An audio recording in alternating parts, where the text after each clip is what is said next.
Hello, I am Jadine Chappell, and I am excited to share some math concepts with you. And I've been teaching for 30 years. I've taught K4 and mostly second grade, and my heart is with my second graders. So I'm excited. I hope you're ready to have a ball with me and arithmetic. So I'm going to shout out a combination, and wherever you are, teachers, you have to shout out the answer to me. 14 minus 9 plus 7 equals. Did you get 12? Good for you. How about 9 times 3 minus 2 equals? Did you get 25? Awesome. Let's try another one. 17 minus 14 times 2. And what was your answer? Did you say 6? Great job. Now it's your turn to catch the ball. Now, if you haven't figured out how much fun arithmetic is yet, you just hang on, because arithmetic is an adventure. Dr. Seuss said, think left, think right, think high, think low. Oh, the things you can think up if only you try. Now, I don't know about you, but I have students who sometimes don't want to think. Now, my daughter, her algebra teacher, Mrs. Howe, she told her students, focus. So I tell my students, think, think, think, and try your very best. So let me share some things with you about traditional arithmetic. Did you know, teachers, that 2 plus 2 equals 4? It does, and that's what we teach through the Abeka curriculum. The curriculum is wonderful. I can say that because I grew up on it, so I'm a little bit prejudiced, but I love to teach the curriculum. If you're new to our curriculum, you're going to see how much fun it is right away. Now, the curriculum, of course, is a guide. So first-year teachers, stick with it. There are so many different ideas at the beginning teaching you how to teach a concept, so use those ideas. Now, we use the teach, review method. You teach a concept, you ask questions to review it. You teach something else, you review that. So it's a constant building platform. We're building on what they already know, from the known to the unknown. So that will help them to understand what you're teaching them.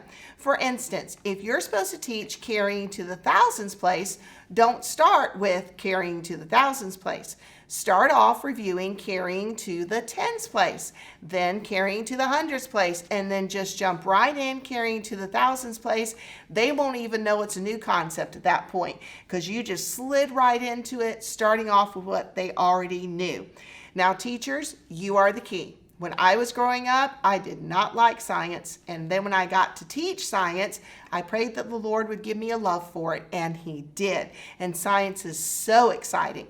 So ask the Lord to give you a love for arithmetic.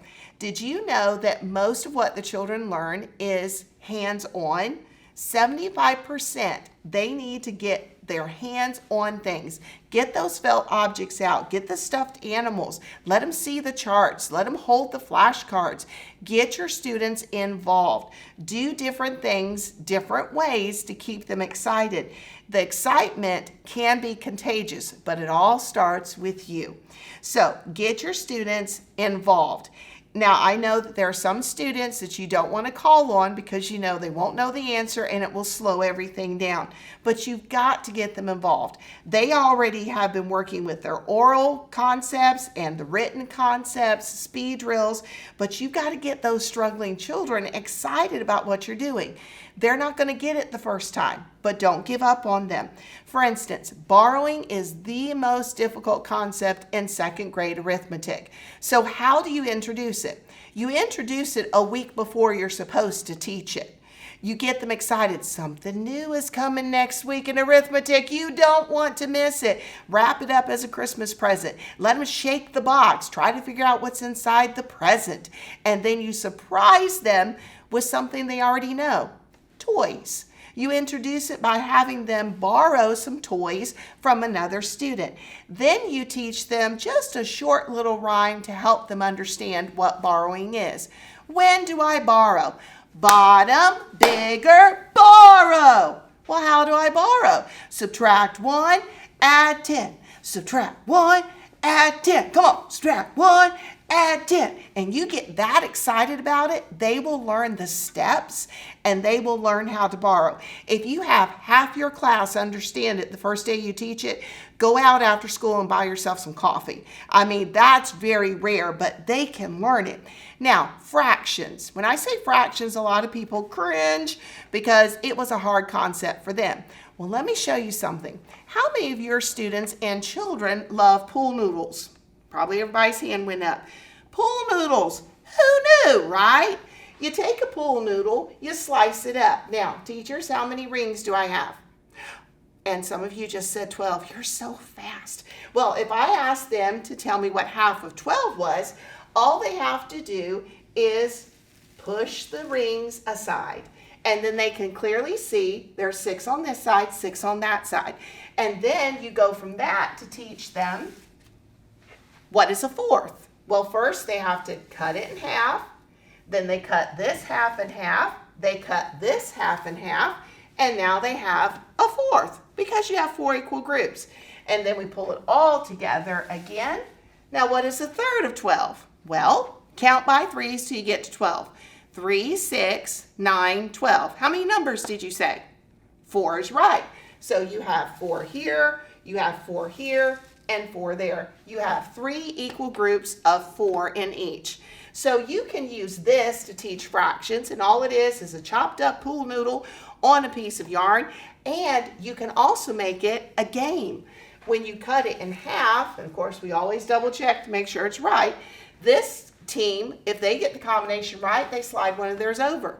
And then they slide another one. The other team slides one over, and then they slide 2 more and see who can get theirs all pushed back to the middle first. So it's a game. So it's very versatile. So get them excited. This is a great time to teach character. Don't give up. I had a student this year, sweetest little girl.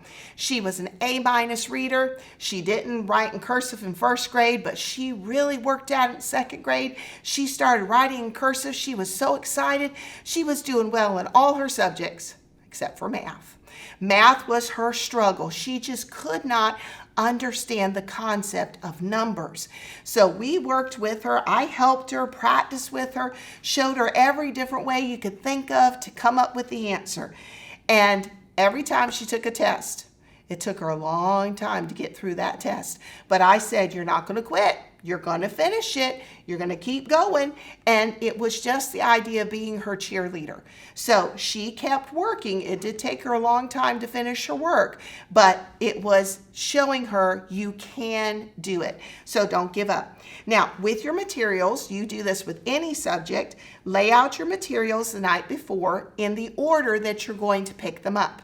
If you do that, you're not going to forget to do something because it's all there helping you. You're going to have your curriculum page on your clipboard. So you've got that reminder. You have your visuals to remind you of what's coming next. Now, let me encourage you, teachers, to think outside the box. First year teachers, you have a lot on your plate, so stick to the curriculum. There are so many challenging questions and things you can do listed in the curriculum. But here's some other ideas. Let's say, for instance, you have a contest. My class loved to play ice cream dots. And all it was 2 empty ice cream containers with some colored pom-poms. We'd throw them on the floor. Whichever team got the answer, they would come up, pick up 2, put them in the bucket. So when we were finished, I'd have one child stand in front of me and I would take the pom-poms, which was the ice cream dots, and I would drop them on the child's head. So the whole class is just laughing because they're bouncing off the child's head.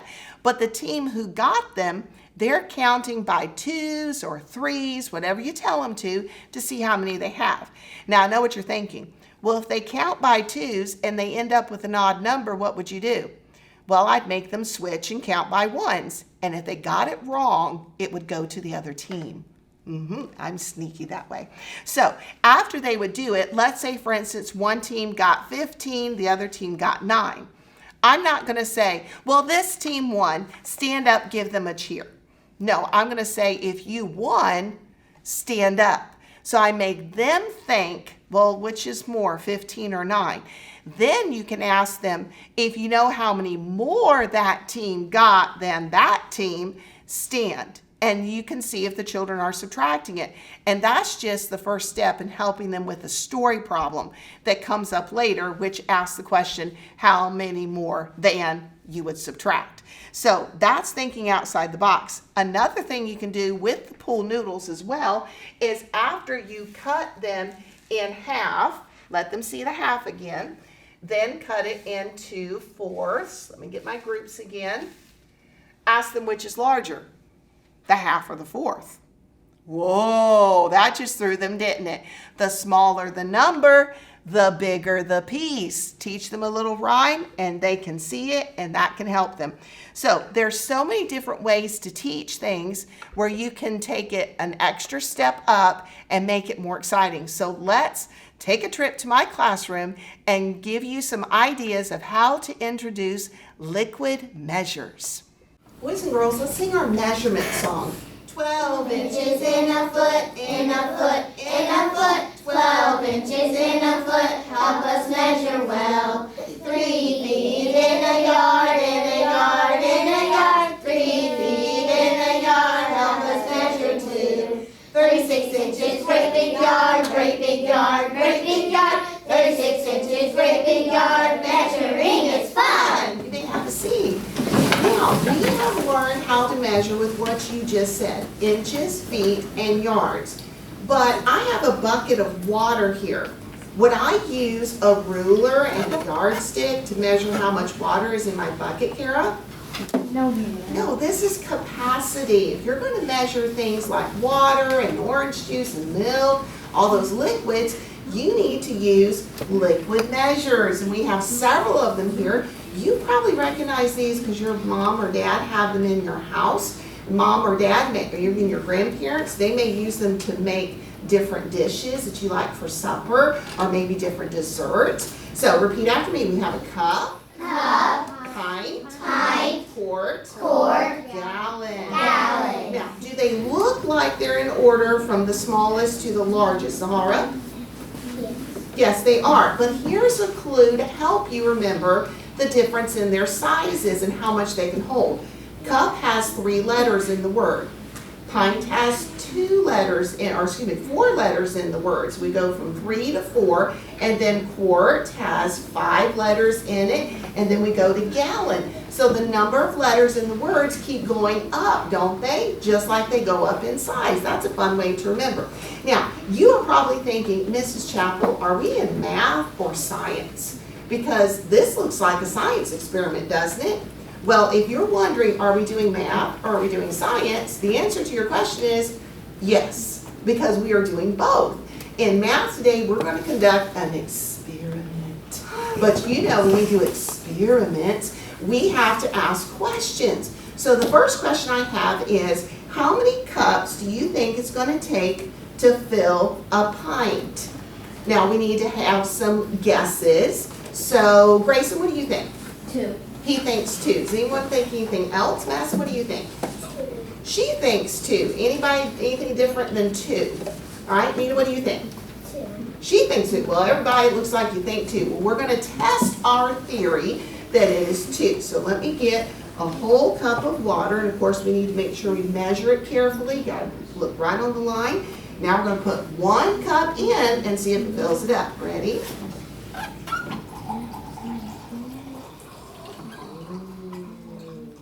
And we all go, ooh.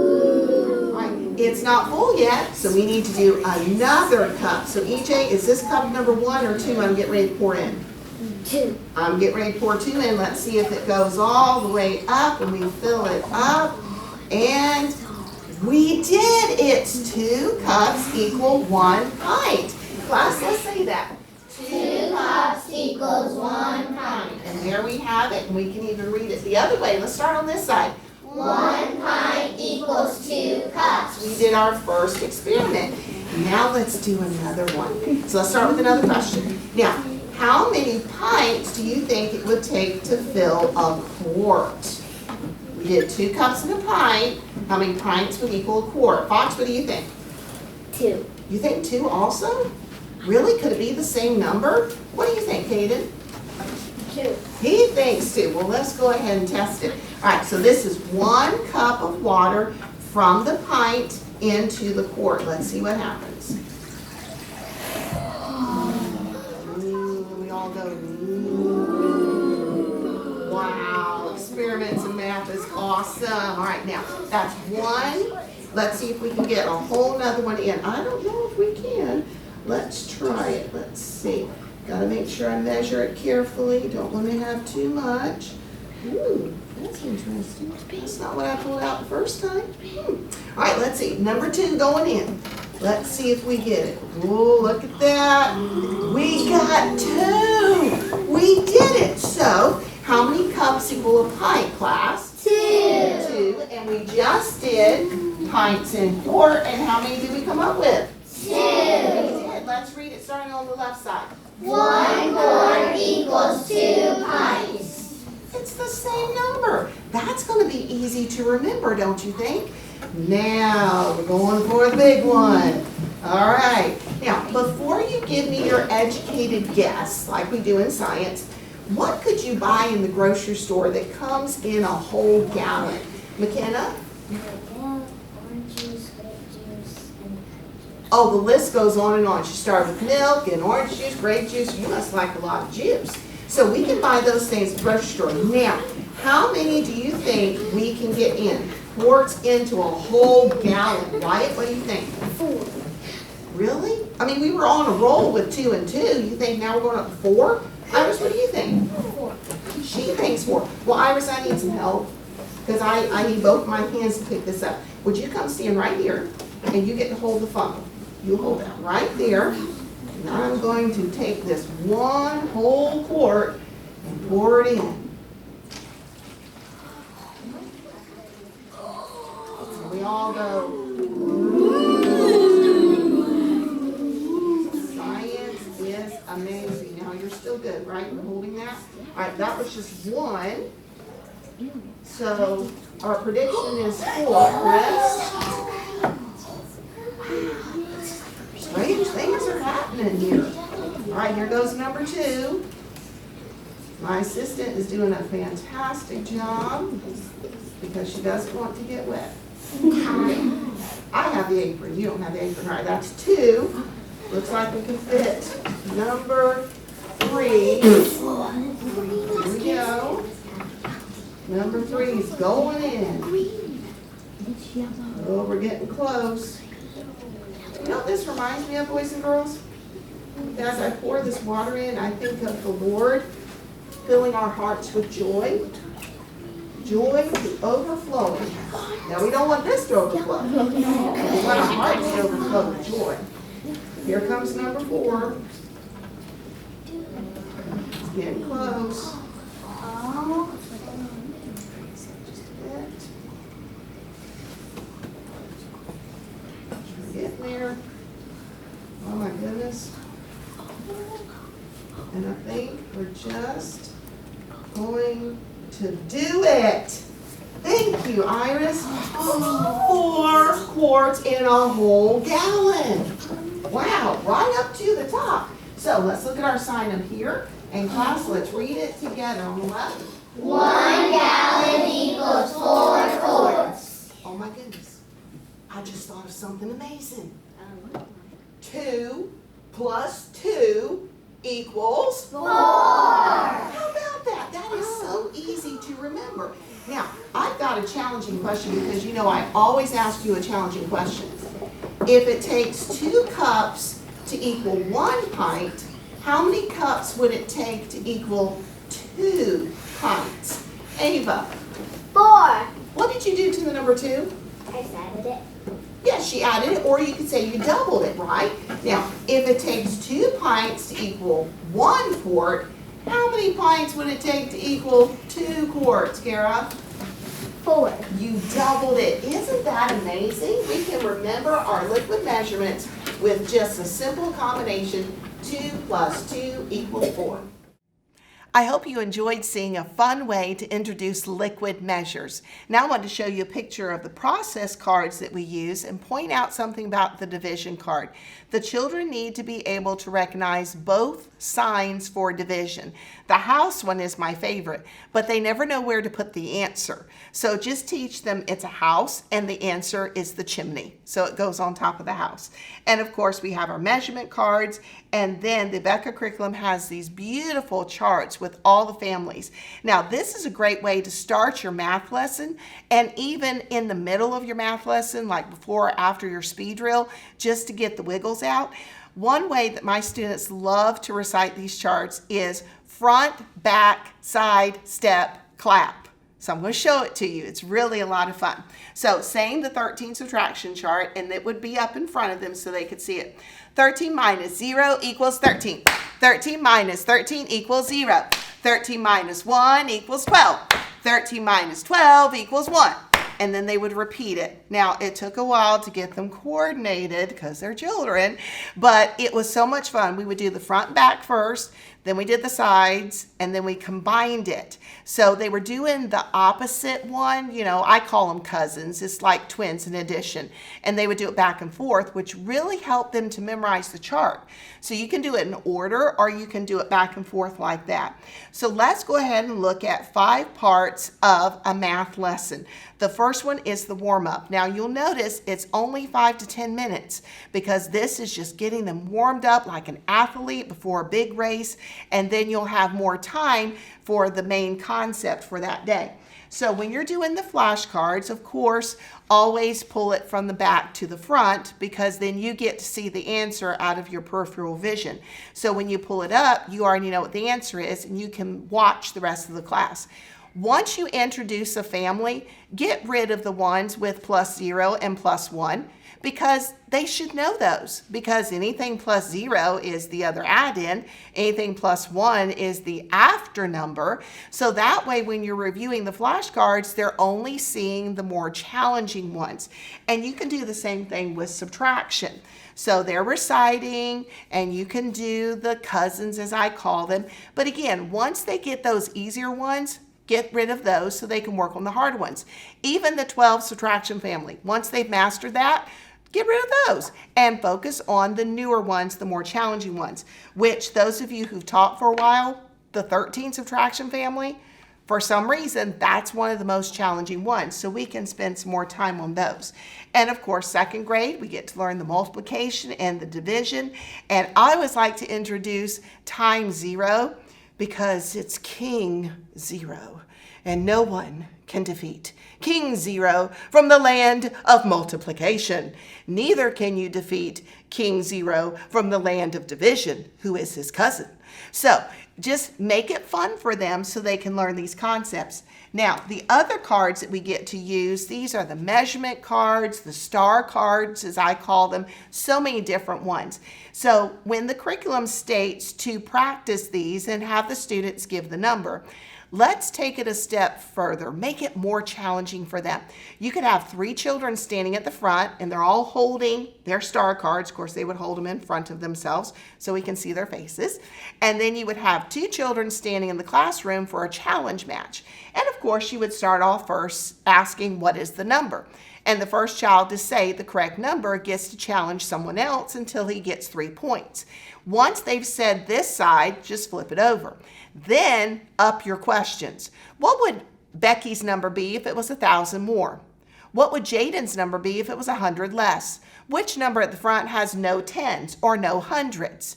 So you see how the questions become more challenging for them? It's not what is the number. Start that way, but then make it more challenging for them. And of course, measurement cards. Now, I know all of us have taught inches, feet, yard. We use so many different fun things to teach them what it is. We even teach them songs. 12 inches in a foot, in a foot, in a foot. 12 inches in a foot, help us measure well. And you can teach them songs with them so that they remember which number goes with which measurement question. So songs, rhymes, clapping sequences, anything to help them get excited. Now, the next thing I'm going to show you is one of my favorite things. This is from the Abeka digital clip art, and my husband, who's more talented with computers than I am, was able to put the numbers on for me. And these are just like number flashcards, which the Abeka curriculum has. They're all different colors. They're beautiful. But I like the frogs because it attracts their eyes. So we like to play leapfrog. So I tell the children, my number is 18. So in their mind, they're thinking, 18 minus 10 is, and I know teachers, you just shouted out the answer. Or you're thinking what plus 10 would give you 8. Girls and boys think differently, so my daughter found out when she took geometry. So you give them a choice, figure out which way works for you to get the answer faster. So then you would just say, my number's 18, and you're shouting out the answer to me. I can hear you, teachers, you're doing great, and the children are doing leapfrog. Well, then as the year progresses, you can do this. My number's 18, times 5, times 3, divide by 3. My number's 16, subtract 7, divide by 5, cut it in half. Oh, did that just throw you a little bit? The children love it, but they really have to be attentive to do something like that. So those are a wonderful investment. You can just make them all by yourself. Now, money. We all love money, even the money we don't have. We want more. But anyway, when you teach money, you're going to teach, of course, who's on the coins, how much each one is, what do you count by. But in the curriculum, sometimes it's stated start at 100 and count by 50s till you get to 200. Then switch and count by 25s till you get to the next number, and then it just lists in a row what to count by. That's a lot of talking on our part. So first, review the coins, what each one is, how much each one is. Then tell the children, when I switch the coin, switch what you're counting by. So they start at 100. 100, 125, 150, 175, 185, 195, and all you have to do is switch the coins, and they will switch what they're counting by. And you just did exactly what it said with less talking on your part, and you reviewed the money at the exact same time. Two things at once. I love it. Now, all of us love to tell time on the clock, right? And I have this beautiful Judy clock, which is wonderful, and it helps the children to understand. But there was something I never got to be in high school. I never got to be a cheerleader. My mother just said no, and I respected her. So, but in class, I get to be a cheerleader. When I say 3, you say 15. 3, 3. When I say 6, you say 30. 6. 6. When I say 9, you say 45. 9, 9. And see, we just took a cheer that our cheerleaders do at our school, and I changed the words. There you go. So the children were able to master the numbers and the minutes. But here are some other clocks. You can make your own. I actually wanted all my students to have a clock this year because we were spaced out. So I took a party plate that had Legos all over it, and it was just a smaller one than this. And I put hands on it, wrote the numbers, and they had their own individual little clock to use. But this is a foam clock that you could buy at a store. And I just put a black dot on this one so they knew which hand was a little shorter. So it just helps them. You could have a clock relay race. You could pass the clock. And of course, this year we didn't do a lot of passing, so they use their individual clocks. So that's an idea for teaching the time. Now, another vital part of our math lesson is a speed drill. So we're going to take a break and hop into Miss Wong's class and see how she got her students ready for a speed drill. My boys and girls, stand. Let's count together. Let's start by counting by twos. Let's sing our counting by twos song. Ready, begin. Twos, twos, count by twos. Twos, twos, count by twos. Twos, twos, count by twos. Only skip one number. 2, 4, 6, 8, 10, 12, 14, 16, 18, 20, 22, 24, 26, 28, and 30. Ooh, you may be seated. Let's count by fives together. 5, 0, 5, 0. Ready, begin. 5, 0, 5, 0, 5, 0, 5. Let's go. 5, 10, 15, 20, 25, 30, 35, 40, 45, 50, 55, 60, 65, 70, 75, 80, 85, 90, 95, 100. Fantastic job. Now, throughout first grade, we've been learning combinations, and right now we're learning the the 13 subtraction family. Your eyes are on the screen, clapping twice after the answer. The 13 subtraction family. The 13 subtraction family. 13 minus 0 is 13. 13 minus 1 equals 12. 13 minus 2 is 11. 13 minus 3 equals 10. 13 minus 4 equals 9. 13 minus 5 equals 8. 13 minus 6 equals 7. 13 minus 7 equals 6. 13 minus 8 equals 5. 13 minus 9 equals 4. 13 minus 10 equals 3. 13 minus 11 equals 2. 13 minus 12 equals 1. 13 minus 13 equals 0. Have a seat. So I'm going to be saying the combination. You give me the answer. 13 minus 10 equals 3. 13 minus 11 equals 2. 13 minus 4 equals 9. 13 minus 9 equals 4. 13 minus 8 equals 5. 13 minus 3 equals 10. I'm going to call a combination. I'm calling on somebody to give me the answer. 13 minus 3 equals Eliza. 10. Yes, 13 minus 8 equals Austin. 1. 13 minus 9 equals Casey Gale. 4. 13 minus 4 equals Juliet. 9. 13 minus 11 equals Aubrey. 2. Fantastic job. Prepare for speed drill, please. Your tummies are tucked, your pencils out in front of you with your speed drill in your hand. Listen carefully. On your marks, pencils in the air where I can see them. Get set, flip your paper over. Today is going to be box number 3. Do you see the baseball cap? Box number 3 is the box that I'm doing today. Go.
Pencils down, not another answer. Your pencils are down. Listen carefully. Row 1, combination and answer. Nice and loud for me. Tristan.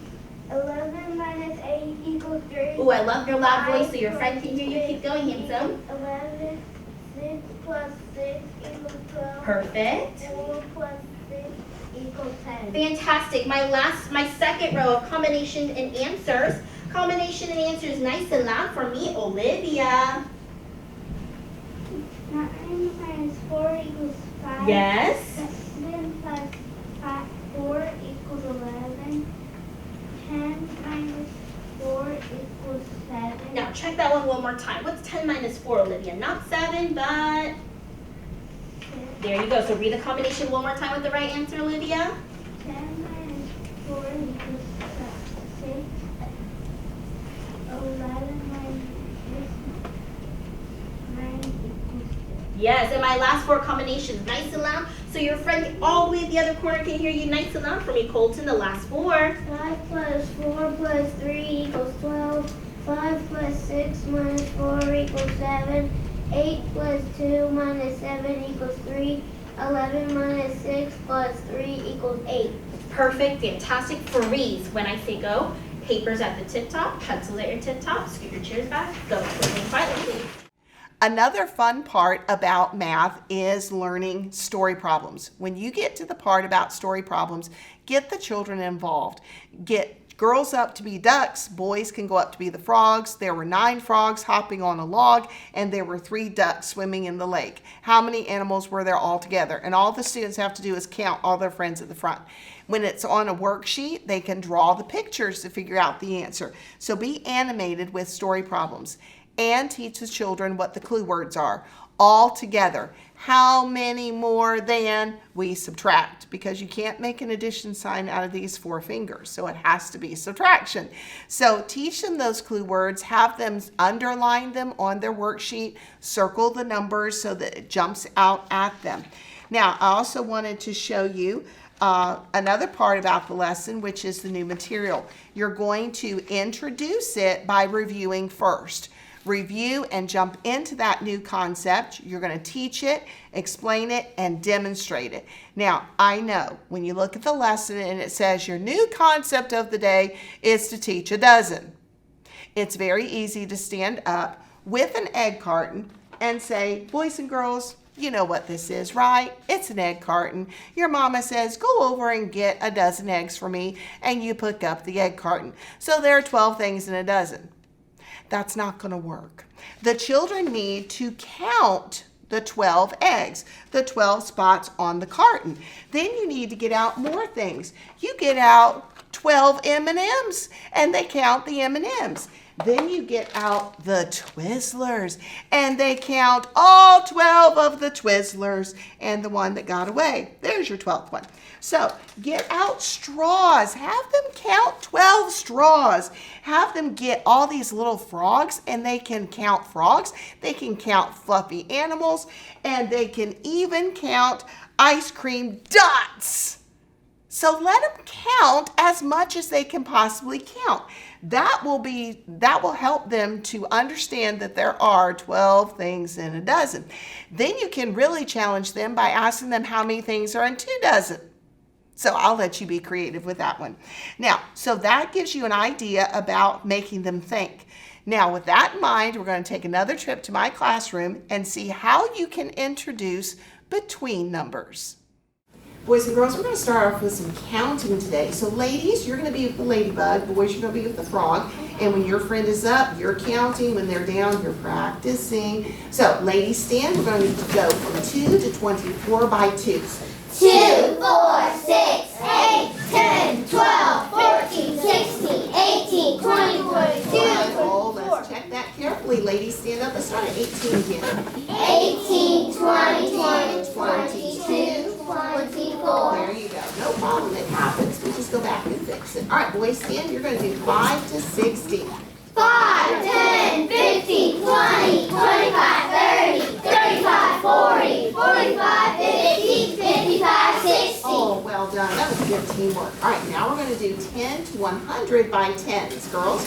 10, 20, 30, 40, 50, 60, 70, 80, 90, 100. Oh, that was fabulous. Pat yourself on the back for doing a great job. Now I need some helpers. Let me have Kara, Lily, and Madison come to the front. And they're going to stand right here. Thank you, ladies. Now, I want to know who is on the right side of the classroom. My desk is there, so that should be a clue to you. McKenna. Madison is on the right-hand side, so who's on the left-hand side, Lane? Kara. Yes, she is. And who is smack dab in the middle, Nina? Lily is. Lily, would you switch with Kara for me? Now who is in the middle, Fox? Kara. She is. And who has not been in the middle yet? Iris? Madison. Very good. You can tell when someone's in the middle because they have someone on their right side and someone on their left side. But there's another way. Madison, you stand in front of Kara, and Lily, come stand behind her. Is Kara still in the middle? She doesn't have anyone on her right or left, but she does have someone in front of her and behind her. So she is still in the middle. Ladies, you did a fabulous job. You can have a seat. Now I need Nina, Dylan, and Brooklyn to come to the front. I think he wants this spot. So Brooklyn, would you stand over here? He's excited. Now, who is in the middle, class? Dylan. Dylan is, but he's also between. Because when you have someone on the right and left, or in front or behind you, you are in the middle. You're also between the other two children. Would you switch with Brooklyn, please? Now, who has not been between yet of these three children? Kara? Nina. She hasn't, but I've got some friends for you. You get to have the ladybug, and you're the fish, and you get to be the frog. Now, which animal is on the right-hand side? Nina. On the right side. Frog. The frog is. Which animal's on the left-hand side, Lane? The ladybug. And which animal is between the other two animals? Paul? The fish. Now we're going to do some trading. There you go. Which animal has not been between the other two yet? Grace? The ladybug. Very good. And you children may take your animals to your seat with you. Now, it's fun to put children in between other children. Wasn't that fun, my helpers? It's also fun to put animals between other animals. But what if I had numbers? Class, what number is this? 52. What number is this? 54. Ooh, I wonder what would happen if I took my cookie and I squeezed it. And what would pop out? The number that comes between 52 and 54, which would be what number, Paul? He is correct with 53. He did it. When you try to find between numbers, all you have to do is count by ones. But there's something else that's just a little bit more fun than even putting numbers between. Because the between is usually the best part. As I twisted my number cookie, I twist this cookie. And then I eat the between part. So good. So boys and girls, have fun with your between numbers today. I know all of you now want an Oreo cookie. I'm sorry I don't have any to give to you, but it sure was fun to watch, wasn't it? The children really loved it. Now, let's talk about the next part about your math lesson, and that's the worksheet. That's going to be about 10 minutes, but still, look at the worksheet ahead of time. Make sure you know, all right, this one seems like it has more information than yesterday's, so I need to spend a little bit more time on it. This is your application. For instance, the day you teach borrowing, there are so many borrowing problems on that worksheet. You're going to have to plan your time wisely to get all that done. But if your students start doing the new concept and you do not see the light bulbs going off, pause, go back to the chalkboard, reteach it. Your goal is they understand what you're teaching. Now, I know we're supposed to do the back of the math worksheet, get all that information done, flip it over, review the front. But if you have to choose, do I review the front or reteach the new concept because they're confused? Reteach the new concept. You got seat work time. You can go back and review the front of the worksheet. Make sure they understand what you just taught them. So there's a thinking cap also in your lesson, and that challenges your above average students. So make sure you include that as well. You can do it at the end of the lesson or before the worksheet. Now, I want to show you some pictures of some Abeka digital clip art. This is wonderful. Here you see a picture of a clock. You could print those off and make little clocks for your students as well. And then if you have the capability of technology, you can do something like this and make the fish go away or the fish come to the octopus. So many things you could possibly do. Now, let's talk about some helpful hints and helpful tips. We have a 10-minute combination time built into the math curriculum, which is usually separate from your main math lesson. So you can do it at the end or you can do it after lunch, so sometime during the day. During this 10-minute time, it's good that they see the flashcards and then they just hear the combination. So for 5 minutes, drill with them, practice, boys stand, girls stand. You can have reading circles stand. You can have those who like to play football, baseball, soccer, who love gymnastics, hint, hint, hint. And then you can have them recite them or just answer as a contest. I like to do who's going to get the most cards, the girls, the boys, or the teacher. So first person each row stands up. You've got boys and girls. Whoever you hear first, they get the cards, you got your piles, and when you hear wrong answers, teachers, you get that card.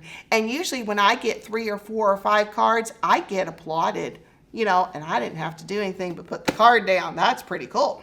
So that's a quick review. Then for 5 minutes, play a game. And I showed you one with the pool noodle, 4 corners, whatever games you like to do. Here's another fun game that you could play. With the pool noodles, you could chop them up again. I chop up a lot of pool noodles, by the way.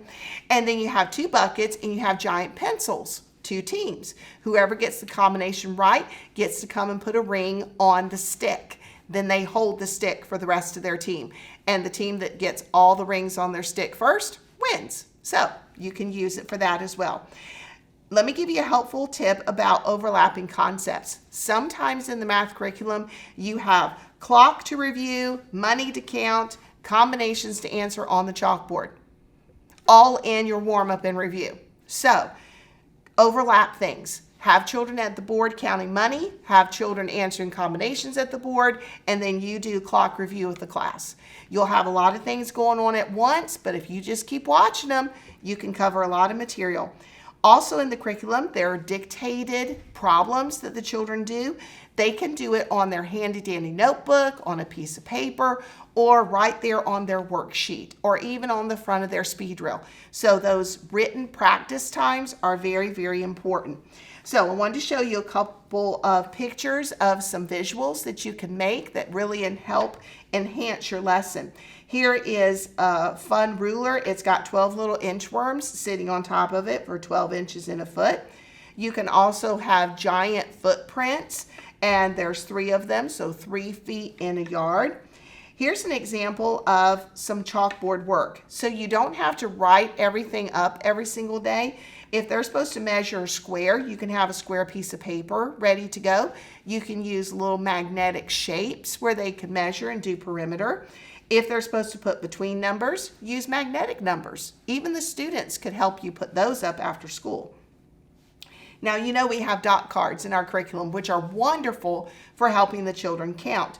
But when it reaches a certain family, there are no more. So when you get to the higher families, you can make your own and use stickers. And even the children can make some for you. That will help as well. If you're going to teach 2nd grade or 1st grade for a long time, you can make some of these where they're supposed to circle the greatest number, underline the least. You can put them on happy notes and just reverse them and file them from year to year, so it will save you time putting up board work. And of course, we have footballs with numbers on it and money to round to the nearest dollar or the nearest 10. Again, learning fractions. Sometimes in the curriculum it shows to draw these shapes on the board. Make them ahead of time. And then all you have to do is put them up on the chalkboard and you're ready to go. These are 3 different apples, and I'm not sure if you can tell in the red one, but the other ones as well, they're cut into the different fractions, half, third, and fourth, and you just pull them apart so the children can see the different ones. This is a really fun game that another teacher shared with me, and it's used as a motivation throughout the day as well. If you say our number for the day is 14, so she's working really hard, you go on up to the board and flip over 2 cards. If the sum is 14, that child takes those 2 cards and it goes to their team. If it doesn't, they flip it back. So it's like a matching game, and we'll see which team has the most cards at the end of the day. Now, this is really great for greater than and less than. Just made little alligators so they can chomp down on the largest number. You can use foam. Here I use popsicle sticks with the little googly eyes to make them look realistic, and the children love those. In our curriculum, at the very beginning, it asked for all the students to have counters. Well, for years, I used a little snack bag and I did some die-cut fish because the beginning theme was the pond. And then I found this idea, and it's just some beads on a pipe cleaner, and they would keep that in their desk and just move the beads, kind of like our pool noodle, and they have their own little abacus. And that was very handy. Then they didn't lose it and rip the bag. Now, this next thing was taught to me when I was in elementary, and I've never forgotten it. The first one is 3, 6, 9, 12, 15, 18, 21, 24, 27, and 30. So it's all the ones place. But when you get to the blue numbers, the tens place changes. And you've already figured it out, teachers, counting by 3s. So if they memorize the phone number, they can count by 3s. And then 48260 is the zip code, and that's for counting by 4s. And again, when you get to the 2 and the 0, it's a different color. So then all they have to do is switch, and they count by 4s all the way up to 48 or even higher if you want to. I want to share one thing with you before we go.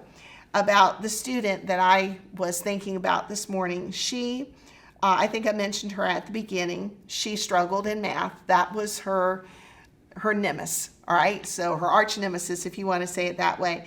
She succeeded in everything else. It's just math. She could not understand the concept of numbers.